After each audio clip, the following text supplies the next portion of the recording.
following the format of international discussion initiated by volunteers from the Creative Society project. This initiative followed the unprecedented event that happened on the 7th of May, 2022. The International Forum, Global Crisis, We Are People, We Want to Live, who took place. It was streamed on thousands of platforms and simultaneously interpreted into 100 languages. The wave of crucial information started on that day, thanks to the hard work of hundreds of volunteers, driven to one goal and one goal only, to bring back the truth to people. It is simply the most important initiative for mankind and the future of our civilization, spreading the truth and making people aware of what we are facing now is, and in the near future, as well as what we can do about it, which is the most important thing. So, talking about action, dear viewers, you are invited to take part of those international discussions. So please, if you watch the forums already, you can write to the official email info@creativesociety.com, because now it's time for everyone to speak up. Thank you. Many people all over the world see that the current format of relationships in our society is not working out for 99% of the population. Threat of mega inflation, really low salary jobs, unaffordable healthcare, the terrible situation with refugees, and other issues, division, violence, wars. And also there is a climate crisis that is claiming to take millions of lives. You might be thinking that you cannot do anything about it. But today, during this international discussion, we'll speak about the simple solution to all our problems. And I'm honored to introduce our guest for today's discussion. It's Wangira Samson, pastor from Uganda. Syntiha Abito, CEO and co-founder of Pocket Education Africa from Uganda. And Gerald, Kasiita, founder and CEO of Vibrant Generation from Uganda. Welcome, dear guests. So now we would like to ask Syntiha Abito, can you please share your impressions about the forum? What have touched you the most? Yeah, so when I went through when I was invited to join the Creative Society, I went through what stood out really was the 8 foundations of human life, safety, equality, and knowing that there's a group of community or group of people that have the same expression, that want to see change in the globe, first, created a great impact and compelled me to be part of the global movement. So, and also knowing that they are advocating for justice, equality, access to technology, education, and all the refugees, all the instabilities and the unfairness that is happening in our world today is not fair. So being part of the Creative Society, I believe that it's a combination of all voices that we will achieve a lot working together. Thank you. Thank you very much for your answer. It's indeed a combination of all voices that we heard during the conference on the 7th of May on so many different topics, and you mentioned some of them, indeed, very important topics. Thank you for your answer. Now, the same question for you, Gerald. What is that you learned, maybe something that you were not aware before, that you learned in this conference, or what touched you the most during this forum? Okay, thank you very much. First and foremost, I would like to say a unified voice to solve the problems we are facing as a globe is something which really inspired me to join the creative society. You know, when each one of us takes the action, each one of us plays their role in fighting these injustices, I hope we can build this creative society. And I'm really taken up by those, the fundamentals, the 8 foundations of the society, and as well as, you know, the information, giving out information to people, letting them know about the different challenges they're really facing in the community, and how really we can join together as one to come up with solutions, practical solutions to save our planet. For example, the climate crisis. I'm really so touched by the way we are facing that we are going through the climate catastrophe. And I believe if each one of us takes the action to play their role, I think we can curb some of these challenges. Thank you very much. Yes, thank you so much. And exactly these challenges, we can really deal with everything, but only together. And one of the important moments that we can see right now, that there are really a lot of issues. Some of them people really aware of, some of them are hidden. And sometimes people perceive a real issue as a normality. For example, credits, loans, or something that you can take money for and then give it back with some percent, with some more money. And let's now watch a video that will show us how it's working and what will happen next.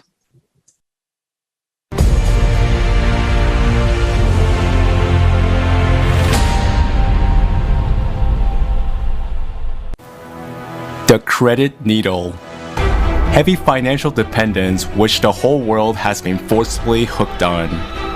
In 2020, the global debt was $226 trillion. This is 2.5 times more than the total world income. Our debts are already more than we can pay, but they keep on growing. Most nations are in credit bondage, but in the end, all these debts fall on people's shoulders. The national debt per person is $84,000 in the USA, $44,000 in France, $49,000 in Italy, $95,000 in Japan. In our society, everyone is a hostage of the financial and credit system from the birth. Did you know that? These debts have the effect of raising the price of everything you buy. You're no longer paying more for the goods themselves, but you're paying more interest back to the global banking system. And do you agree with that? Rising prices force us to borrow over and over again. Every one of us has been made a credit slave. But you're not a slave to the consumer format. You are a man of the creative society. A creative society means guaranteed high wages and full social security. It is zeroing out the foreign debts of all countries and writing off loans to people. Connect to the international online forum, Global Crisis, We Are People, We Want to Live, on May 7th, 2022. Share this video, repost it.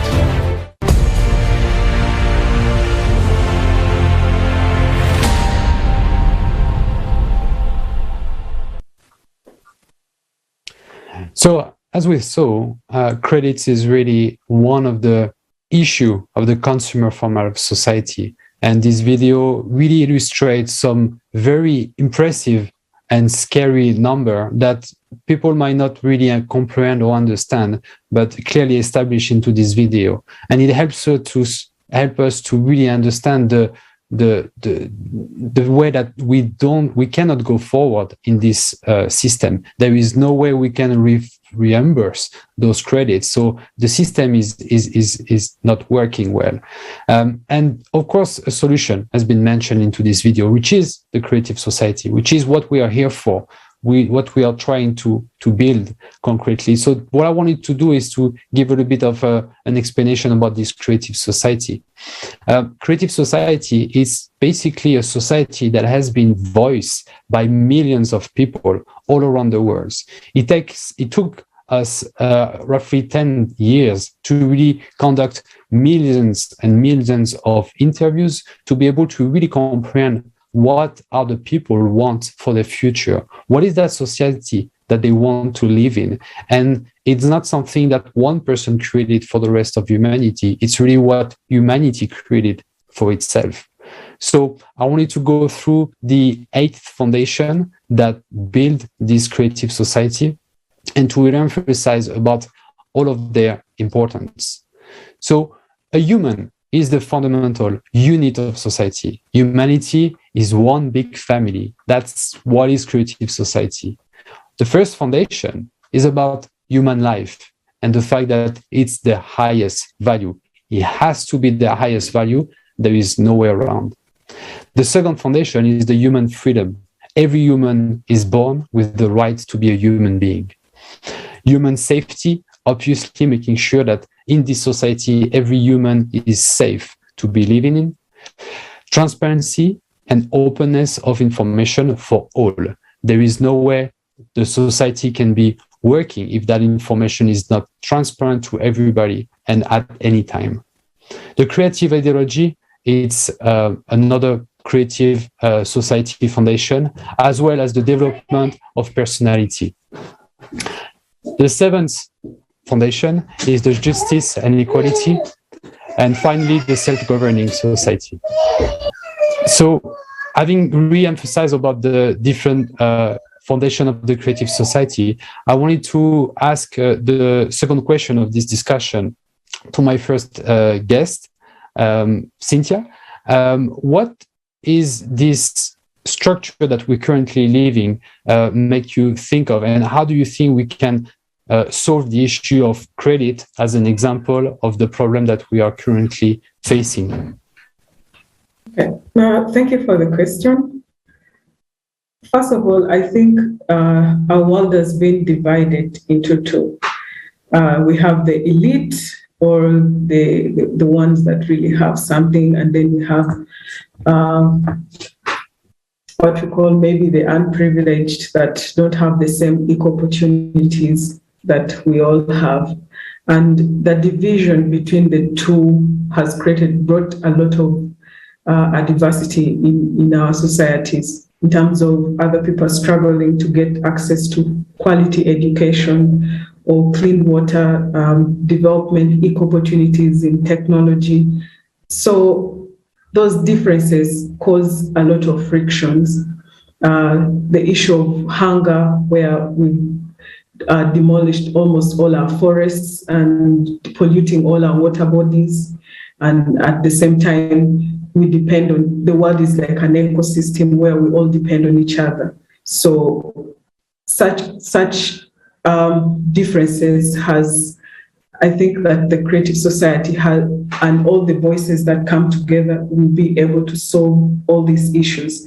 When you talk about credit in my country, people's properties are being taken. But why? Because of high rates of poverty. People want to boost their livelihoods. Then they will give them offers that, when you take this loan, then you get this. But at the same time, there's no, they don't educate them, first of all, but they bring this to you and tell you, if you borrow money, then you can pay back with an interest. But then you don't even have the resources or the jobs to be able to allow you to pay those loans. So then you end up still going back to poverty, getting back to lack. So how do we solve the issue of credit? Like creating safe spaces, especially that boost agriculture. There are very many different formats of nowadays that technology has brought different ways of growing or farming. Like I know about permaculture, where you can grow in small spaces, that we don't really have to rely on credit. We can have self-sustaining communities where you can have access to clean water, you can, processing, add value to the agricultural products, like creating different different products and services that can allow people to self-sustain themselves. Thank you. Thank you so much. And it's really, I'd like what you said, that we can solve all these issues together, because really with united human potential, with united resources, we will be able as a whole united humanity overcome all the difficulties that people right now have in different countries locally. Because it's easy, like from global perspective, we just need to unite. And I would like also ask Pastor Wangira Samson, can you please share your impressions about the forum? What impressed you the most? What do you remember from the forums? Thank you very much. First of all, before I go to the point of interest in question, when you look at the society, first of all, is so helpful that it will have one major impact of information giving, because besides this that we are going to discuss about today about loan slavery, what is more important is the information. And when I looked at this creative society, I loved it so much because it's going to open up the minds of the many people. Because people are, just like the Bible says, that my people are perishing because they lack knowledge. So I want to appreciate us so much for this creative society. I have loved it. For one, I feel the information is going to reach the far, and so it's going to redeem a number of people. So I want to appreciate us so much, and I pray that God will guide us through as we continue until when the major goal will be achieved and will come to pass. Because, living is one's welfare. Are you able to get... I'm sorry, Pastor, please continue. I think we have turned off your camera because your sound quality was not so good. Now we at least can hear you, so we'll put photo.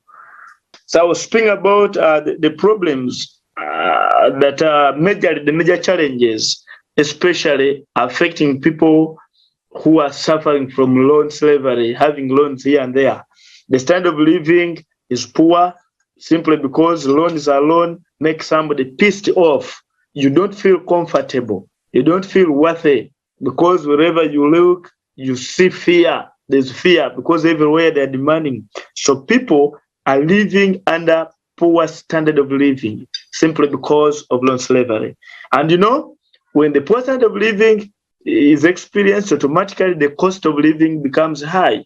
Because look at the situation where you cannot afford having soap, you cannot afford having shelter, you cannot afford having clothing.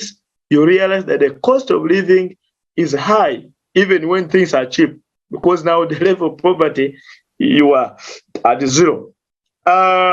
Still under loan slavery, we are seeing family breakdown. We are seeing families are breaking down, marriages are breaking down, because where there's loans everywhere, it means the poverty level is really rising, is really high. And so when you cannot afford the necessities in the family, we see now a family is breaking up. In Africa, somebody gets a loan, pays school fees using a loan, and then has no source of income to repay that loan back, and again continues paying fees for the same children. So at the end of the day, we register a big number of school dropouts being a problem as a result of loan slavery.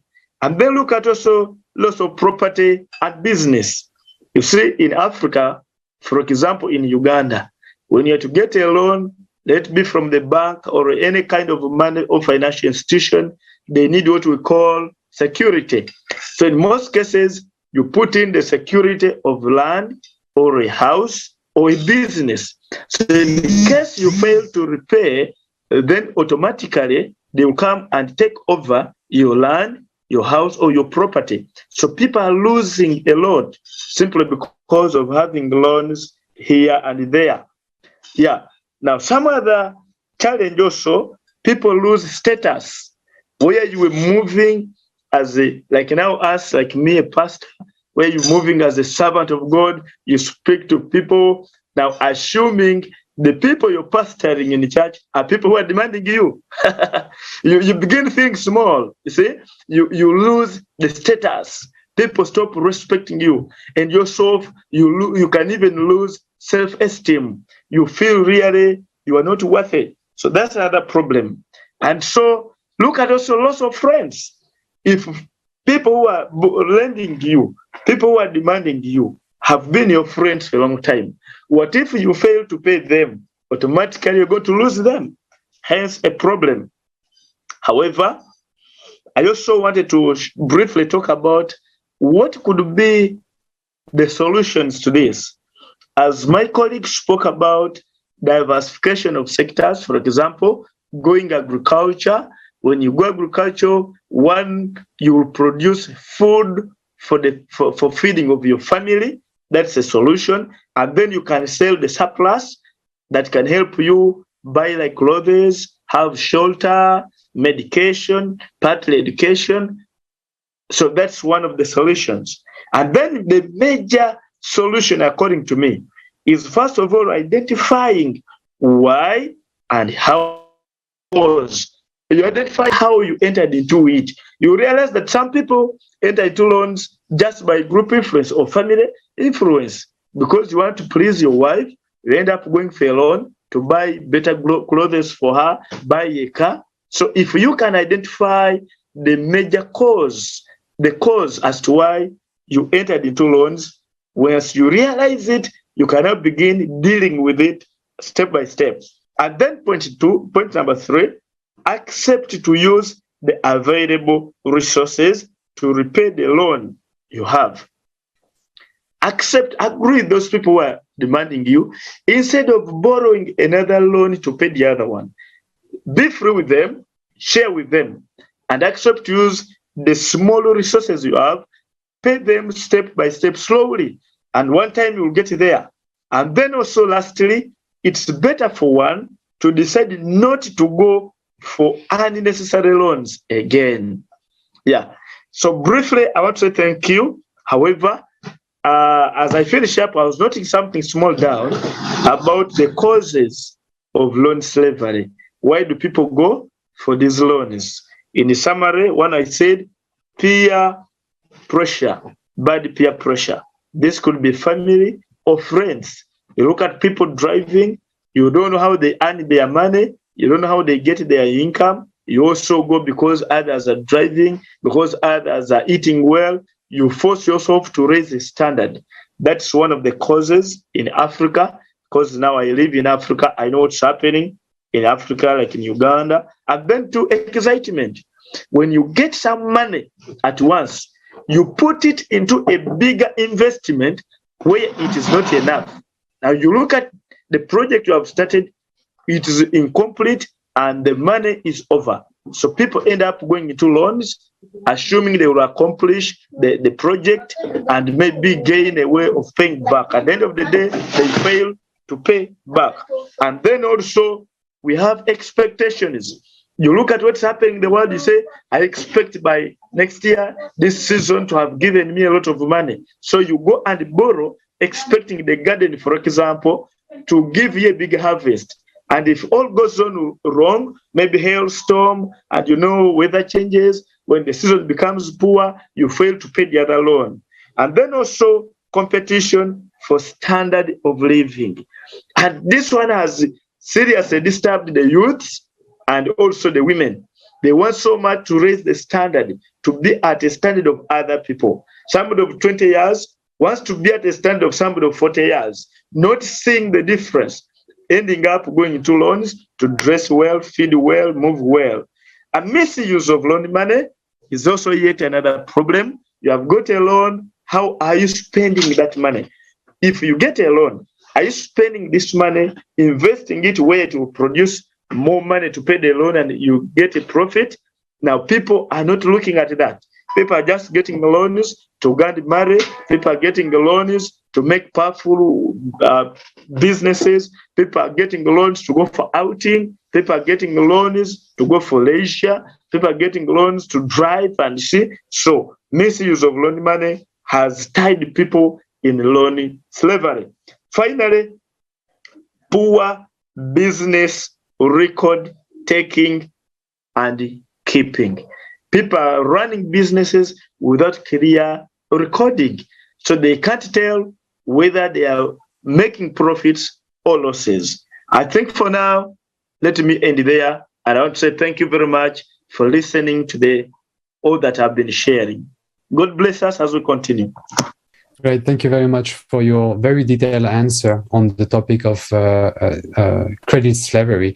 And we can think about two different pieces here, really about, first of all, a structure, the consumer format of society, that is the financial structure that allowed this to happen, that is completely not fitting with the idea of a sustainable society.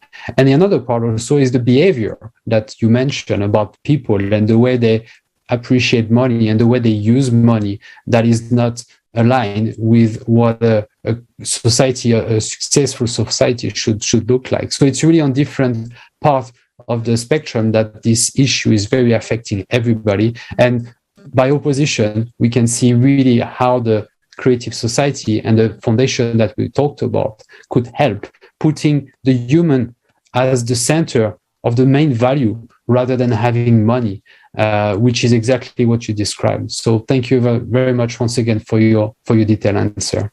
Let me turn myself to our third guest now and asking also the question on that topic.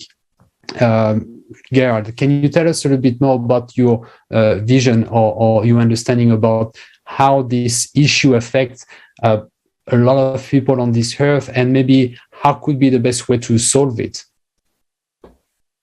Yeah, thank you very much. And specifically, I can begin in Uganda recently.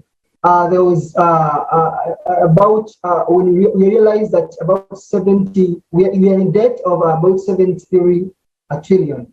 And so sometimes some of these debts, they bring us into slavery in that we cannot make our own decisions, especially to the one who is giving you the money.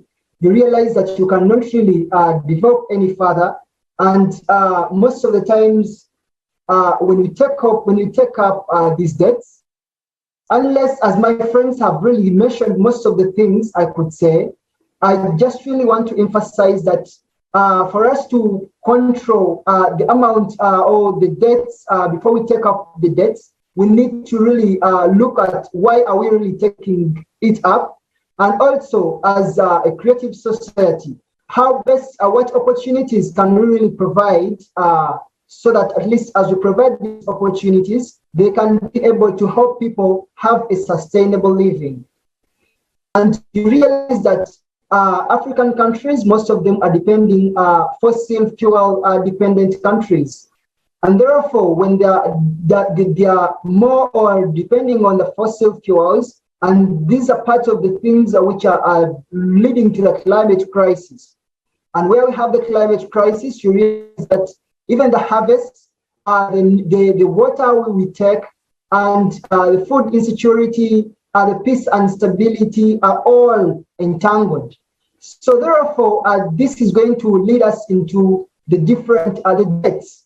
It's going to, because we cannot be able to sustain ourselves, we are going to go into debts. And as a result of these debts, they're going to lag us behind, and we cannot continue to function properly well. So some of the things I think we can think of, how else can we have decent opportunities, especially in this case, maybe for the young people, for the old people, what alternatives can we really have for them at least to have a sustainable future, so at least we can be able to eliminate some of these debts. Thank you very much. Thank you. That's really a very great question. How we can really afford things, especially when we are, for example, young and we have a lot of ideas, a lot of energy to do something best and good for the whole humanity. I remember myself in this time when you are young and you're really thinking globally, you want to really contribute a lot. But our consumerist format just cut these hopes down because of different relationships, because of different systems, conditions. They just not allow people to implement their good intentions into real actions. And, this question is really important because we see that our technological progress is really spread right now. We see a lot of advances, we see many developments. But I have a question. Where are they? Why we are not seeing it implemented in our life? Why people who are still become refugees, they still live in small houses, or you cannot even call this houses. And I invite you, dear viewers, to watch a detailed video about that.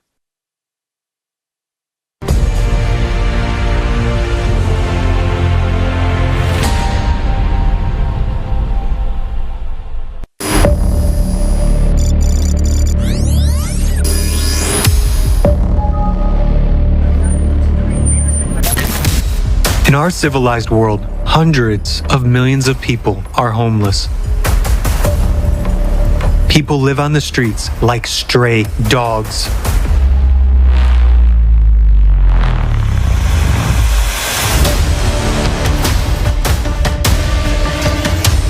And billions of people in the world survive in terrible conditions.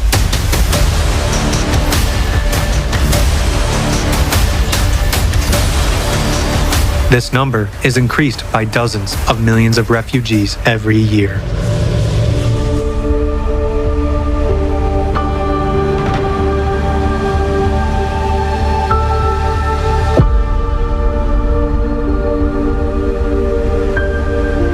As climatic disasters escalate, the number of people left homeless will grow rapidly. The afflicted people are forgotten by everybody. They continue to live without assistance in harsh, inhumane conditions, months and even years after natural disasters. And how does that apply to me, you might ask? Directly. In cruel conditions of the consumerist format and the growing climate crisis, you have only two choices. Either you stay on the street or those left homeless come into your home. Why are we allowing this to happen if we have modern technology? After all, there are already solutions in place that can expeditiously provide people with housing.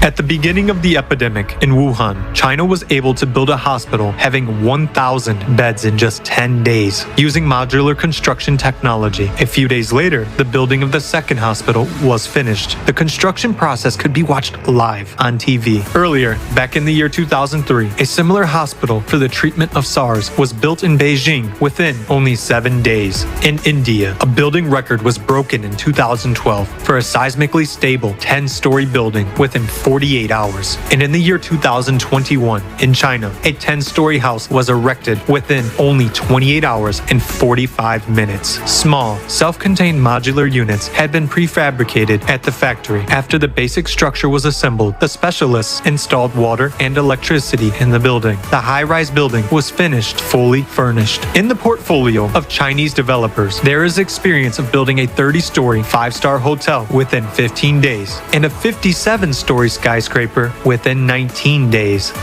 It's been 4 years now that there's a technology for the production of folding houses. The assembly line produces folding structures of about 35 square meters, and they take only 48 minutes to assemble. Not hours, minutes. The owner only needs to bring a sofa in because plumbing, kitchen furniture, and appliances are already included in the package.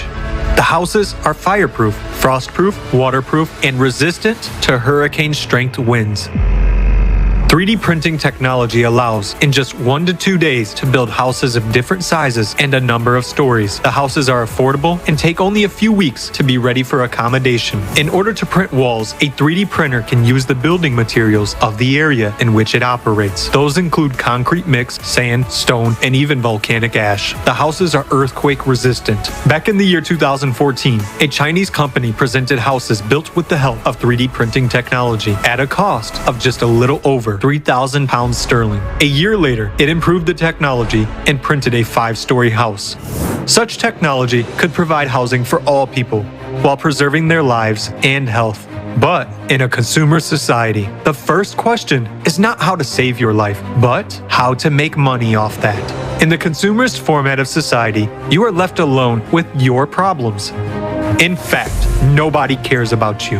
It's time to change from the consumer society to the creative one. In the creative society, the life of each person is important. Human life is its base and foundation. That is why technology is used for the sake of life, but not for the sake of profit. And technology is aimed exclusively at improving the quality of human life. As you can see, the technologies that can provide every person with a home already exist, but the conditions of the consumerist format do not allow their implementation. So, the only thing that can be done is to change the format to a creative one, because the creative society guarantees security for each person and therefore provides people with quality and comfortable housing. Tell everyone about this, and then we will quickly build the creative society.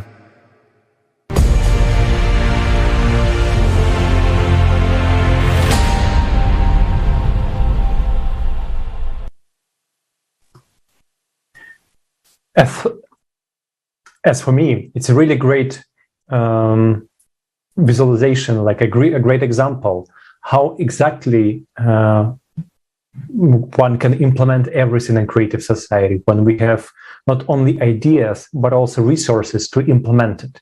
And that's a really great illustration. What are the differences between the consumerist format and the creative one? And together in the creative society, we can implement all of it and solve all of our issues and problems. Of course, when you just hear about it, you might have a lot of questions. How we can do that, how it will be possible, and it's clear. So I would like to ask you, please write your questions to our email or to our social media accounts, and we will be happy to make a question and answers section in one of our international discussion. We'll be happy to respond to most of the popular questions. Thank you. So moving on into the international discussion that we are in, I would like to continue on the topic. We just watched a video that really re-emphasized the issue of justice and equality, where not everybody can afford a house and not everybody can basically live properly, which is a really issue in this consumer format of society. As mentioned earlier, the creative society is focusing on 8 foundations, and one specific foundation of this society is about justice and equality. It's the 7th foundation. All natural resources belong to humans and are fairly distributed among all people. Monopolization of resources and their irrational use is prohibited. The resources are fairly distributed among the citizens of the entire earth. A human is guaranteed employment if or she desires, pay for identical position, specification, or professional should be the same all over the world. Everyone has the right to private property and income, however, within the limits of the individual capitalization amount set by the society. So, overall, referring to the equality and justice, my next question will go to Syntiha. How do you think technology might help us improving life of millions of people looking at the creative society? Thank you for the question. First of all, I would like to talk about my experience. At least I've got a privilege to interact and be among refugees. And seeing the life in the refugee camps is really devastating. First of all, people have lost their properties, they've lost their assets, they've lost their loved ones, and you see billions of money being donated to refugees for fundraising and all that, but then they're still kept in the same place where you find communities like young people resorting to crime. And at the same time, I saw in the video that like even if you think you're safe, you're not safe, because there'll be demand. They also want to survive. They also want to live. So they will still come to you and hunt for you. Or climate change will come and hunt for you. So those devastating, seeing people homeless, young children not having an education because of being a refugee, being in the war and the crisis. So technology, I believe, can bring great solutions to us. First of all, in terms of like the pandemic totally distorted the world and everything was destroyed, like people's livestock, people's livelihoods, people's businesses collapsed, people lost their loved ones. But with technology, we are able to, right now we are talking about the creative society because the technology has made it available. Why is it not accessible to everyone? There are 3D printers. We've been seeing the video where housing can be built in a week. Why is it that there are people that are still homeless and have nowhere to stay? So technology should be equally distributed among the community and easily accessible. Like for us here in Africa, we struggle. Like you have to get in connection, even on like accessing the internet, you have to buy it, the consumer format, you have to buy your internet. Like you have to, my kids study online, you have to pay for that. Why? But these are solutions, technology that was designed to make our lives easy, that can make us, make us flourish, make us change our living. But why is it that we still have to pay for such things? So technology has come. Today there is medicine, the vaccine for corona, for instance, or cholera, or we hear that even there's medicine that cures HIV, but some people don't have access to it. So why is it that we are having all these injustices, unequal distribution, of resources, of technology? So I believe with technology, we'll be able to handle the issue of hunger, first of all, homelessness in our societies. We'll have equal quality, accessible education systems in our societies when we equally use the technology that we've been given. Thank you. Thank you so much for your comment. It really should not be the case in a normal society that people without money, without funds, will just die out. It's how can we even call our society civilized if it's happening when the money are in the first place? Why is it so? It's really like a good question that one can consider when he or she sees this inequality. Can we as humanity just do it in a different way, in a normal way, in a human way? Really good questions to ask yourself. And our next question is for Gerald. Kasiita, can you please share your view on the ways, or technical or maybe some others, to equality and justice in the society? Wow, thank you very much. To bring equality and justice in our society, I think, first of all, we could also look at ourselves as one individual, because we realize we are having a bigger difference between one another. You find the rich are very rich and the poor are very poor. So in this perspective, if at all each one of us considers themselves as unequal to the other, then I think we can have that equality. because looking at an instance of, for example, here in Uganda or in Africa, you find out that we have there's some opportunities which are like almost only for maybe the well-off, I can say. And if at all, if we are to consider equality, at least we need to balance up, develop the same way we develop the towns, let it be the same way we can also be able to provide the same services to the rural areas. So that at least, because we realize that even in the rural areas, that's where we're having the largest population of people in the rural areas. And especially these rural areas, these people are more dependent on farming. So as they're dependent on farming, and that means our livelihood, everything relies on farming. So that means to ensure the equality, we have to ensure that we balance up, give these people in the rural areas opportunities. Let them go to school. Let's have a position, good schools, a position, good roads, for them at least to be able to access some of these services. Unless we pay heed and see how best we can ensure that we can have each of us having equal rights, having equal ways of utilizing everything at our disposal, not just only a few individuals are taking over everything.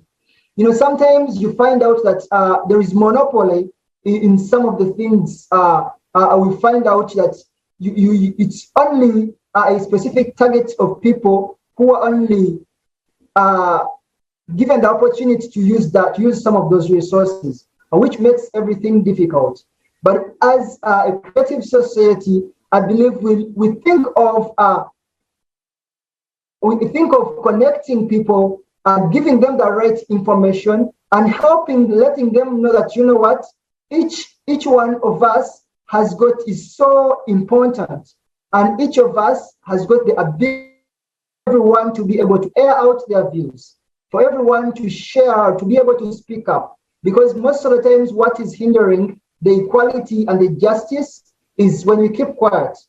You find that you're passing through, we've experienced a lot of domestic violence during this pandemic. And ladies could not be given the opportunity to speak up. And also young children. There have been a lot of child abuse, child neglect in the pandemic, and realize that some of these issues we've kept quiet on them. Unless we create a system which is open, free for everyone to speak out their mind, to be able to interact with others, to live to think as every one of us, to think as if we are all in the same level, so that there is no divisions among us. Because if we have a unified voice, if we speak the same language, despite regardless of the different cultures and traditions, but if we come together as one, we can be able to fight some of these things. Thank you very much. Thank you very much for your comments. And I will really want to reemphasize on what you just said regarding the way to bring equality and justice is in the way we can bring the voice to everybody. And at the moment, if equality is not applicable in many countries, it's actually because not everybody is equal to be able to voice what they think, to be able to work together and unite. And that's really, really, really important. And that's what exactly the creative society is here for. It's not even about freedom of speech. It's not about being able to talk about one thing or another. We hear freedom of speech a lot, but here it's about just the freedom of being able to talk at all. That is very important to have for every single person on earth. And to bring that, technology can definitely help, and innovation can bring that voice to people in order to really work together and create that creative society. So thank you very much for emphasizing on that very crucial point, because it is very important that nobody on earth should be viewed differently regarding to where they are from, and their ability to actually speak. A platform, as you mentioned, should be provided to all, and everybody should be able to voice what they want for the future. Thank you very much. I wanted to now ask the same question regarding the idea of usage of technology to improve justice and equality in our society. Pastor, could you answer us what you think about this idea of using technology to improve our society? Using technology to improve, point number one, it's if the technology gadgets can be accessed, if they can be accessible to the community, because remember, we have the urban and we have the rural. You find that now, for example, I'm in Uganda, Bugiri town. This is in a town, eastern part of Uganda, the country. But network is a problem. So I think before looking at if the technology can help to bring equality and justice, but now we need to assume if the community can really access. Now, if the community can access this technology, then it will cause a great positive change. For example, making awareness of the community, of the public. For example, when you look at the creative society, to some of us who are now connected, we are already getting the information, we are being informed, and really we are seeing there's hope and future. So I think if the community all around can have access, then the community members they will achieve through information giving. If we give the information, people will begin thinking positive, because I want to let us know that we have people in this world who feel negative of themselves. They think they can never be better off than they are. And so I think information giving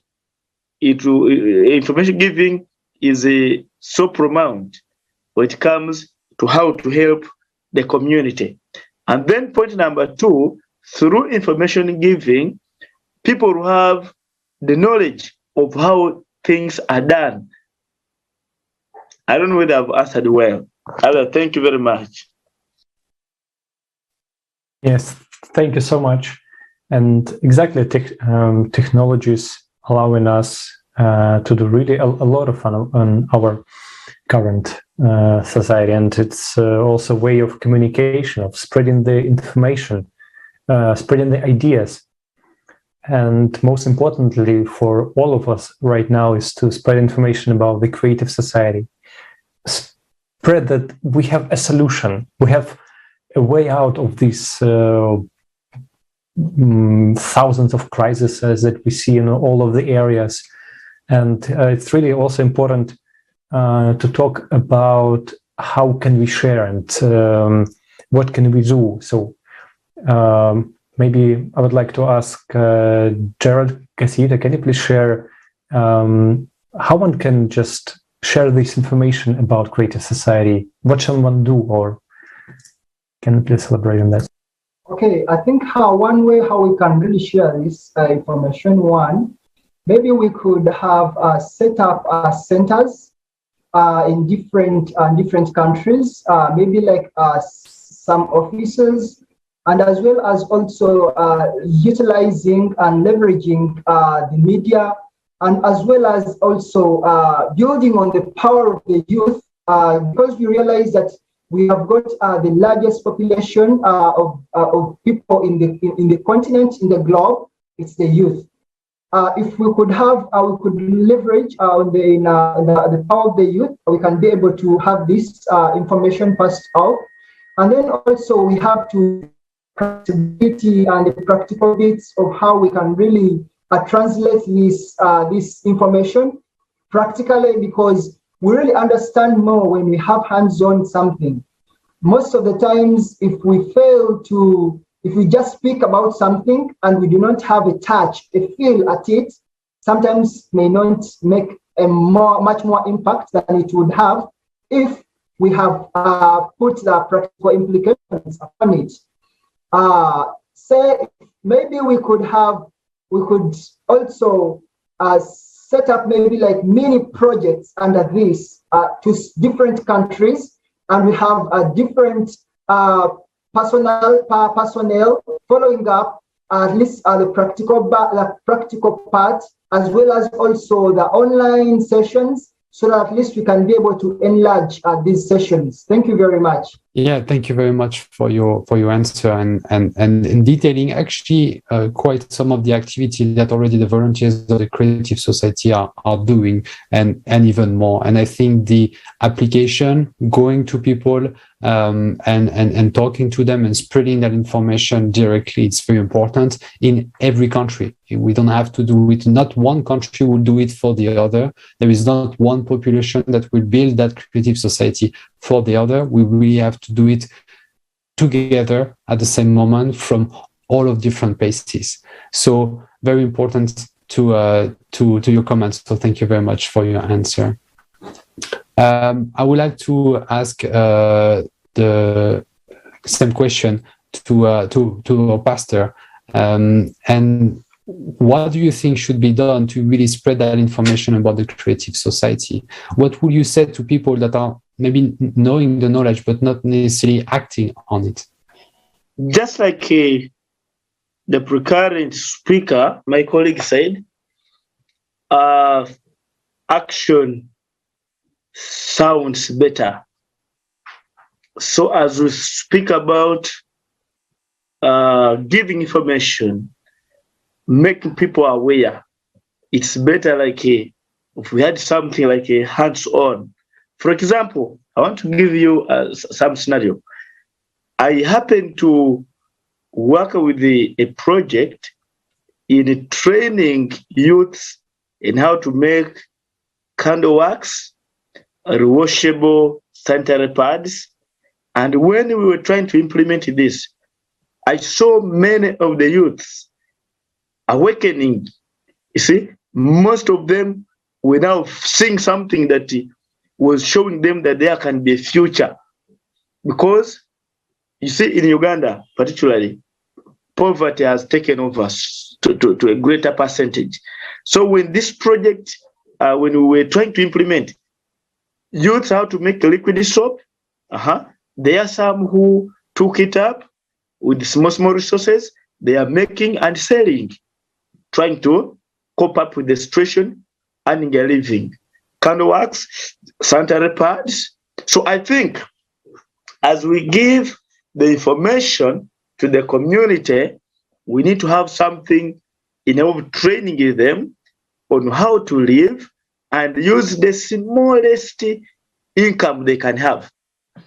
Yeah, just like our topic was all about loan slavery. People think that what we call capital is a large amount of money. So if we give the information with some small projects, this can open up their minds to know that even the least amount of money can be capital. Thank you very much. Thank you. And again, like with technologies, with a smartphone, people now really can do a lot, really can share videos, their understandings, everything with a lot of people. Dear guest, Syntiha, Abito, can you please share your story? Also answer one question. What can you say to people who are still silent after watching the forum? So what I can say, I actually talked to about 4 or 5 people about the Creative Society already, and I was telling them I'm going to be speaking on the international discussion. They're like, wow. So everyone was interested, to know what the Creative Society is, that you don't discriminate among people. You allow everyone to echo their voices. And that is what we need. That's what people want, to be given chances, to speak, to be given chances to access information. Knowing, some of the videos I've seen today, I didn't know that they can construct a house in 1 week.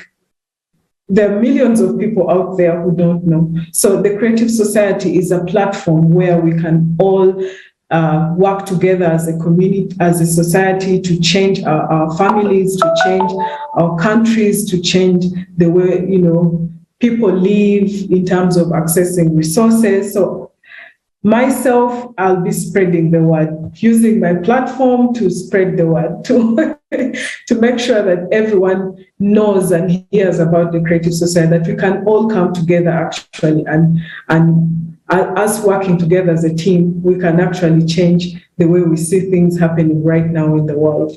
Thank you.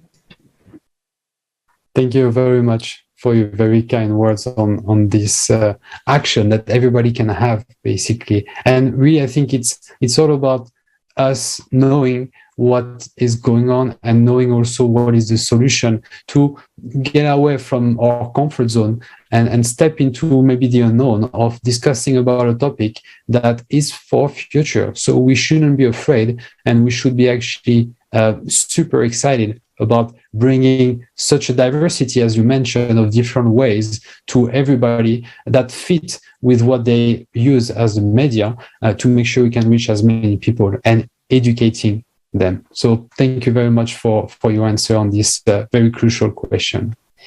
So I would like to very deeply thank our guests today for their courage and really dedication to bring the truth to people. Your actions are crucial regarding the situation in which we are all together. You understood that changes should come from each and every single of us, that nobody will do it for us, because we are the people and we want to live. If you also want to be part, my dear viewers, of the creation of the planet's future, if you have watched the International Forum on the 7th of May or after that, the recording, and if you like to participate in one international discussion like we just had today, please contact us at info@creativesociety.com. Thank you very much and see you soon. Thank you, dear guests. It was really wonderful to hear from you, to hear your opinion, to hear your understandings in this discussion, because every discussion is so valuable, because together from different perspectives we talk about one thing and we making it strong, we're making our understandings deep, and together we really enrich ourselves in every discussion, and it's a very important one about our future, about creative society. And we understand that creative society is possible. And dear viewers, if the information that you have heard today matters to you, and if you would like to be part of the Creative Society project, and would like to contribute to this greater good of all humanity, please take action immediately. Share this video to your social network. Start talking about this simple solution for the whole humanity. And once again, I would like to thank everyone who have participated in the preparation, interpretation, and broadcasting of this international discussion, of course, of the Global International Forum. Thank you so much, dear friends, for your action. And dear viewers, see you next time.